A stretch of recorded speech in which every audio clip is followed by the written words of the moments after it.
नमस्कार, मैं हूं आपके साथ नम्रता शर्मा। दिल्ली में सजे इंडिया डायलॉग कॉन्क्लेव के मंच पर राज्यसभा सदस्य राजीव चंद्रशेखर भी नजर आए और उन्होंने भी कई मुद्दों पर अपनी राय रखी। क्या कुछ उन्होंने कहा, ये आप खुद सुनिए। So thank you for having me here this afternoon. And let me just say this. I think it's a good question, and the reason that it's a good question is every time there is a uproar in Delhi in recent times, if you've noticed over the last 5-6 years, some wise man will come up and say, this is the idea of India. And then there's a conversation about 2 or 3 people who will sit on TV shows or whatever, and then they will expound on the idea of India. And almost always, they always get it wrong, because they will get into things like secularism, equality, and all of these things that we absolutely know, but then that drives the argument or the discourse on the idea of India.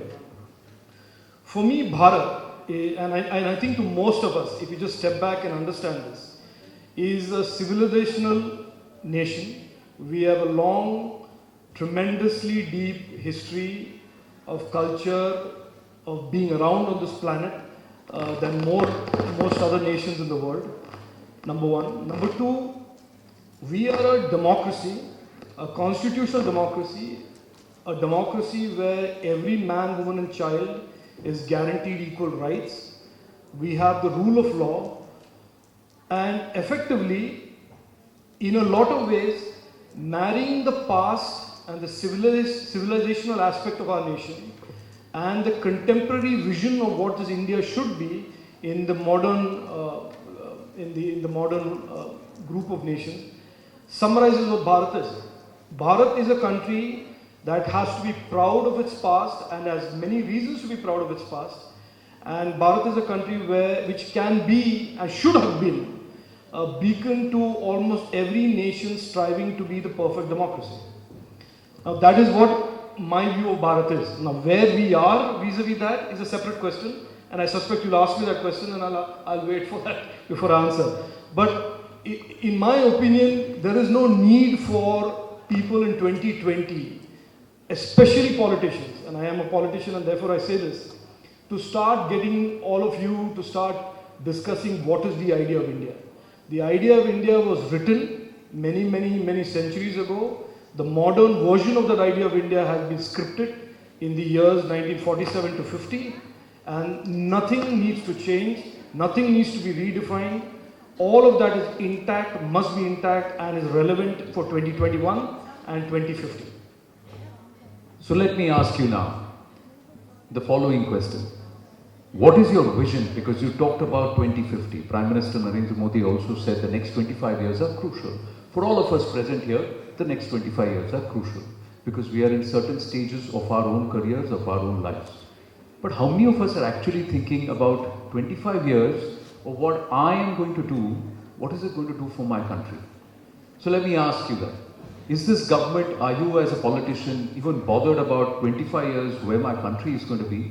Or are you thinking about where am I going to be in the next 25 years? Look, and Anand, I'll answer this in this way, which is that most politicians are not bothered too much about the long term. Some are. So the exception to that rule, in my opinion, and you will accuse me of being partisan, is our Prime Minister. He has a vision for this country, and he understands the need to transform the present into that vision. Now, most politicians look at India or their constituency or their community or the state or their village from a 5-year perspective, because that is what they really need to work on in terms of that's how the democracy functions. But leaving the political class aside for a minute, for most young Indians, they should realize that they are the principal stakeholders and the most important beneficiaries, or vice versa, of a strong future. So they have to participate in the discourse today and support any attempt, be involved in a discussion about a brighter future more than a political class, or indeed even people in media. So I always argue that when people say, what's wrong with the, when you say this is the vision of Bharat, but what is wrong with it? Or what is the, and I'm answering the question before you ask me. I actually think we have everything down, our founding fathers had everything down right. We have a civilization which is ours, nobody can take that away from us. The British tried, the Mughals tried. It is for us to reclaim that civilizational value, the civilizational history. We have a constitution, we have written laws, we have a guarantee that every man, woman and child, regardless of religion, caste, is assured equal treatment under the law. But that does not happen. Why? And I think the two things that have not developed in the last 70 years or 60 years enough have been the citizens' participation in trying to grab this, being owners of this Bharat narrative. Recently there was Subhash Chandra Bose's 23rd Parakrama Divas, and it brought to the fore how the history of India has been written through the views and the blinders of a few perspectives alone. And for 6 decades, I say this openly to my father and the generations that before him, because they were so busy creating their careers and their lives, these aspects they missed. So effectively what we are doing today is having to ab initio tell people of the younger generation, excuse me, the history of India didn't start with one family, one dynasty and doesn't end there. There are a number of people who have strived all the way from 1900, early 1900s to 2 days ago in Jammu and Kashmir, who continuously work, serve, sacrifice to keep this idea of Bharat alive, intact and strong. Now those two aspects, in my opinion, and this is, people can, of course you may not like what I say, but is the fault of essentially the media narrative, and in a lot of ways the media abrogating the responsibility to preserving the Bharat narrative. And the second is the citizenry, maybe as a cause effect because of the media and the citizens' ability to get influenced by media, not playing a hard enough, tough enough role in saying, no, this is our idea of Bharat. Now he's not only a politician, he's also a media mogul, okay? So मुझे बोल रहे थे मैं तो मेरा काम कर रहा हूँ. You own channels, you own networks across the length and breadth of the country, and you are saying that the media narrative has been false.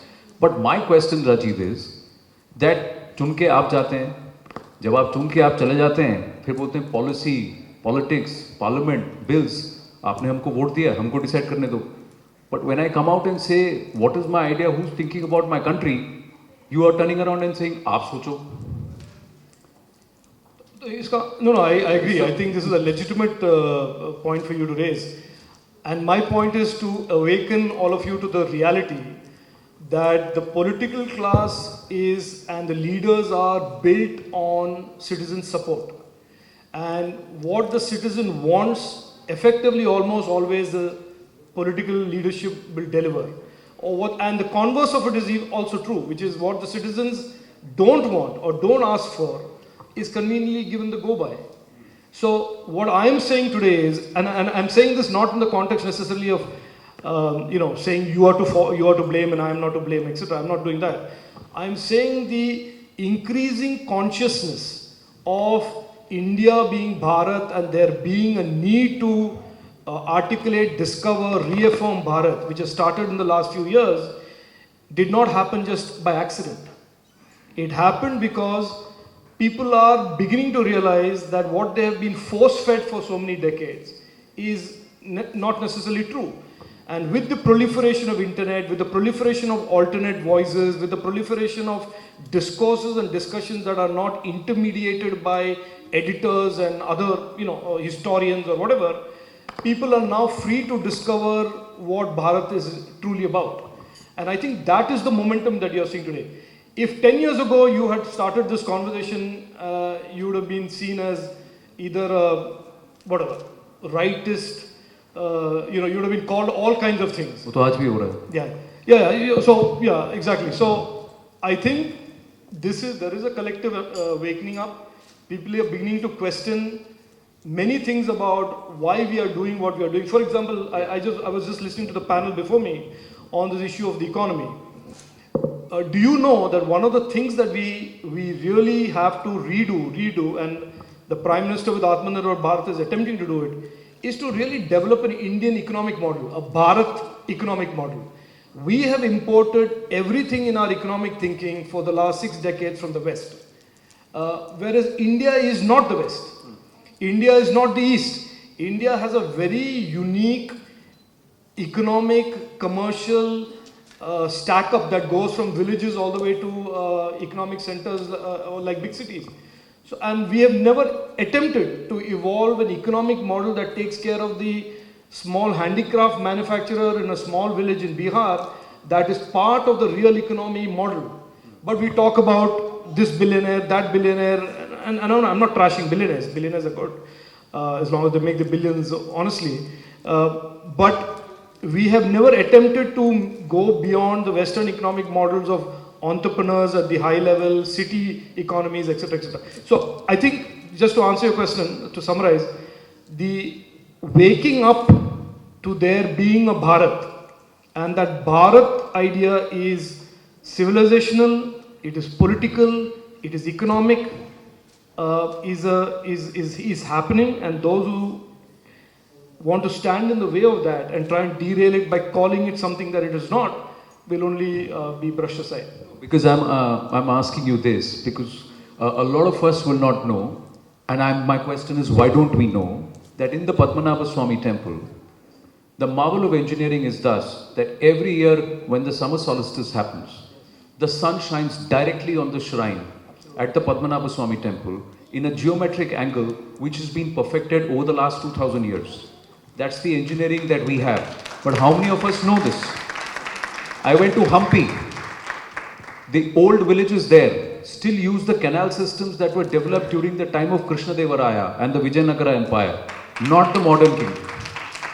My question to you is, sir, why is it that we are now still holding on to the coattails of our brainwashing over the last 300 years, but we've forgotten that for 1000 years the Chola Empire ruled all of South, and the engineering marvel that they gave. The Angkor Wat temple was built with the Cholas. The Chidambaram temple in Tamil Nadu mirrors the Angkor Wat temple or the Padmanabha Swami temple in Cambodia. Hinduism, what you see in Bali. In Bali, if you have traveled to Bali, there's a huge circle around as you exit the airport, where you have Lord Krishna giving the Gita-upadesha on 8 horses, and it's a beautiful structure, and you're looking at that, but you don't find that here. We don't read the Bhagavad Gita here, and it is associated with religion, not with a way of life. So I'm asking you, how are you going to strengthen the vision of Bharat when our own vision and our understanding of our culture is corrupted? I completely agree with you. I think a country like Indonesia that values its history and civilization and doesn't see history and civilization always through the narrow prism of religion or religious biases is a country that is destined to do much better and has done much better vis-a-vis its people and its economy than a country that has brainwashed a large number of its people that talking about their culture, talking about civilization, talking about the great temples is something to be apologetic about. And you have to fear that conversation because it means that somebody is going to be threatened. This is what for decades has been force-fed. I mean, I come from Kerala, and of course, I'm a son of an Air Force officer, so I never really understood language, caste, religion so much till I joined politics, when then everything then became very vividly described to me. But you go to places like Kerala where I constantly am told this temple that is 200 years old, the land of that has been encroached for the last 50 years and nobody is able to do anything about it, because the moment you do something about it, it becomes political.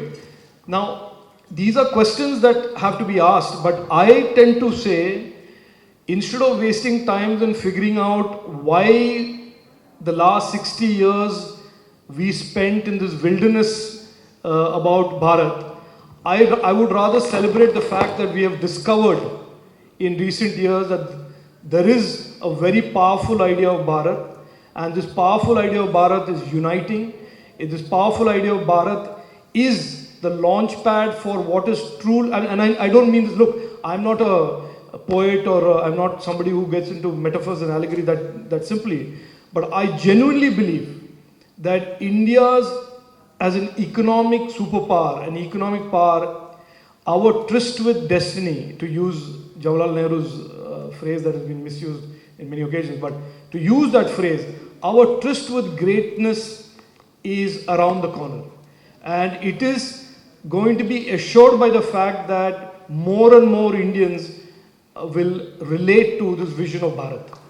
Well, sir, I have, with very, due respect, I have a problem with a few things. That we are a sovereign, secular, democratic republic, but our temples are all under government control. 4 lakh acres of land in Tamil Nadu is under government control, which belongs to the temples. 500 temples in Uttarakhand are under government control but it is temples. So only temples are under government control, but we are a secular country. Church and state are separate.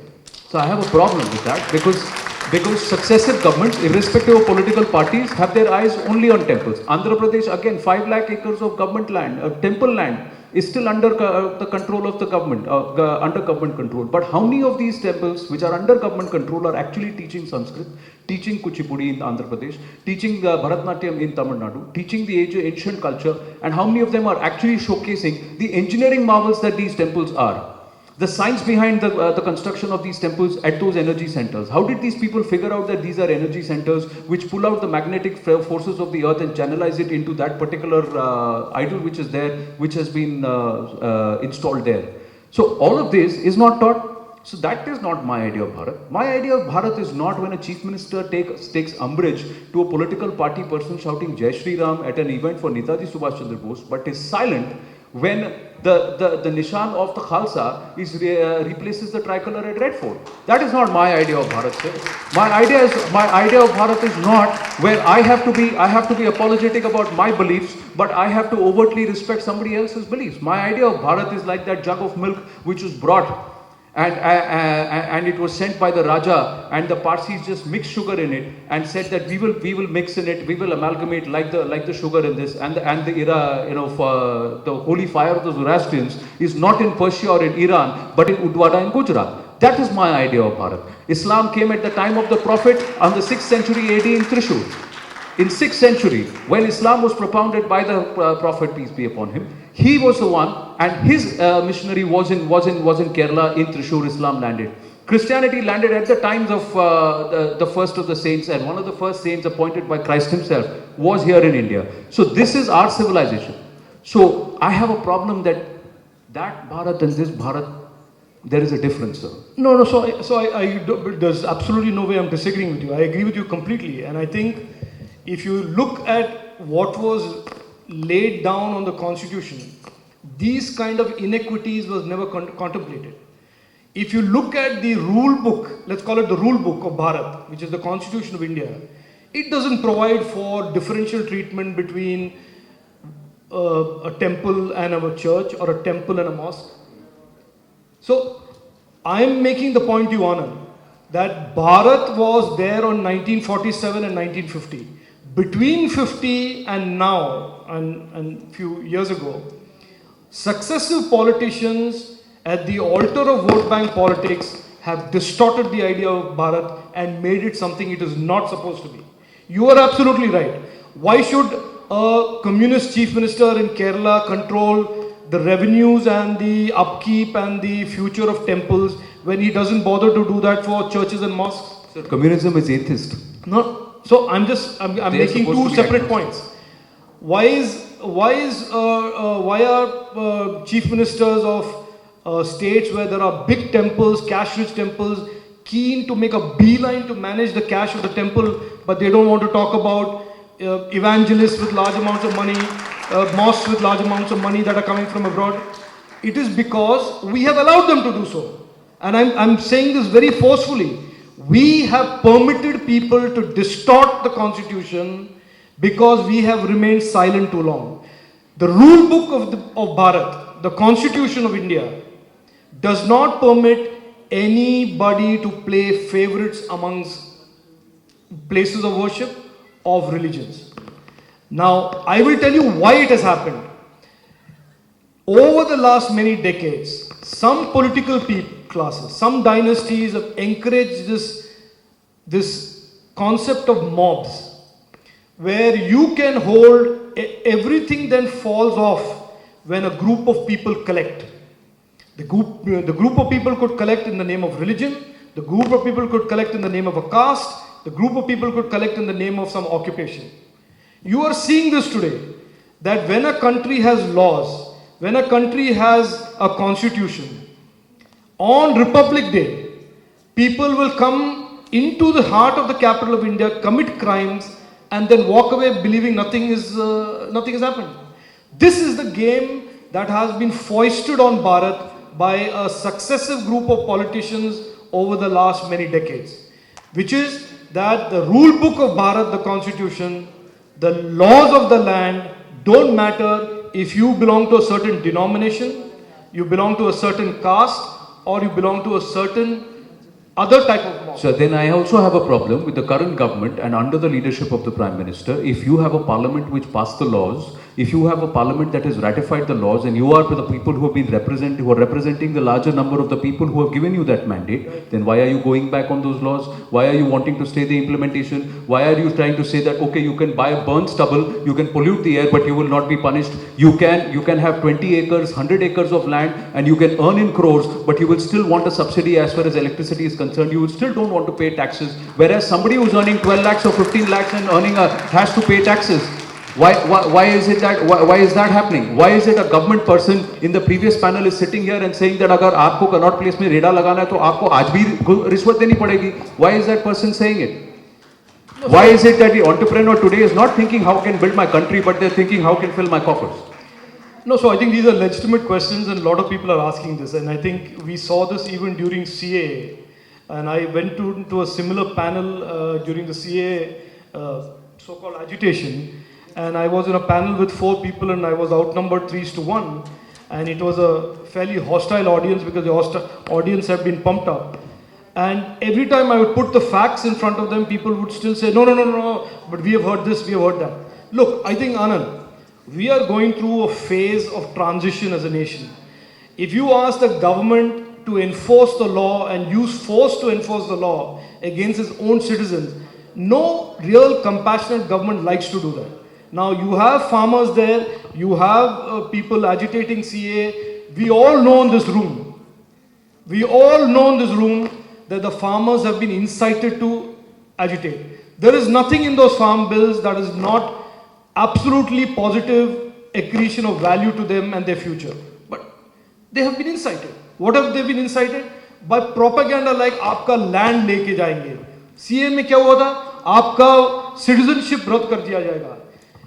Abhi, when people are incited and easily incited with a force multiplier of digital and social media and internet, if you say the government should enforce the law and use force to enforce the law, I don't believe in it. I think, unfortunately, while the government may have the right to do it and the police has the right to do it, it is better to play the long game, patient. You may lose face, you may look weak, all of that is fine. But it is better to consider them as fellow citizens and make the point slowly and systematically so that they understand finally at the end of the day that this vision of Bharat, these reforms that go to strengthen the vision of Bharat, works for them, their future generations, as well as for everybody else. It is very difficult. One of the biggest challenges as a politician or a well-meaning politician or a well-meaning government today is the risk that social media and fake news on the internet poses to them. It is a phenomenon that for which nobody has any solution. But to answer your question in a nutshell, Anand, I don't think you should interpret a government's restraint or a police's restraint as weakness. No, I'm not saying weakness. I'm talking about courage of conviction. Yeah. There is a difference between weakness and courage of conviction. I have limited time. And I think the courage and let me answer that. The courage of conviction is in that the government has maintained repeatedly that these bills are good. They have taken tremendous amount of time and effort to explain every issue that has been raised, starting from the MSP to the issue of ownership of land. Now, If on the other side people are just determined for whatever inexplicable reason to ignore the truth, then the government has to play the waiting game. They has to keep repeating the truth, repeat the truth enough times. When the truth, the lie fades away. You have to conquer lies with the truth. You can't conquer lies with violence or coercive action. That is my belief, and I'm very glad that this government is doing that. Well, final question. It's in two parts. I'm just taking about 2 minutes from the next session, if you don't mind. My thing is, when are we going to give up this culture of freebies? Is that your vision of Bharat, that in 2050 also we'll be still giving out freebies and everybody is asking, "Mujhe kya milega?" Secondly, when you push reforms, the previous panelist, Madhuri ji, was talking about what can we learn from China. China made its people work forcibly in sweatshops for 16 hours a day. Our labor law said states can decide that from 8 hours you can work 11 hours. And everybody took to the streets saying, "Hobena." Right. So, if we as a nation have to change this attitude, that means we need an attitudinal change within all of us. No, so I mean, I can answer it and Is just that say possible? yes. No, I can just say yes and that'll be the end of that. But no, I think we have to be careful in understanding that there is poverty. There are many, many people in this country that remain vulnerable. And it is not your fault, my fault. It is a pattern of vulnerability that has been continued for decades. Now, we have to be clear that any government, any responsible government has to have a welfare net that takes care of them. Now, if you want to call that freebies, I don't call that freebies. I call it our moral responsibility. Now, I do agree that the democratic process, the narrative should not be about मैंने mixie दिया है और वो TV दे रही हैं. That I agree. कि UP में मैं सबको iPad दूंगा और यहाँ पे मैं Samsung Galaxy दूंगा. That is, in my opinion, we must move away from calling it freebies to inducement of votes. It is a compromise of the democratic process.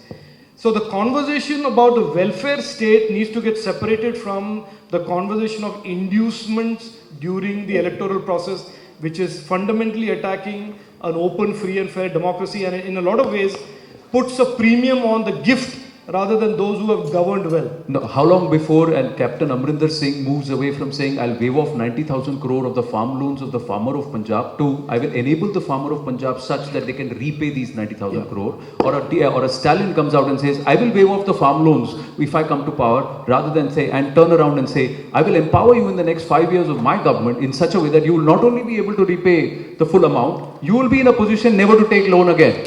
Now, that has to be the shift in narrative, right? But Anand, I want to tell you this. I know we all tend to be very cynical, but I think the process is already underway. And I'll tell you why.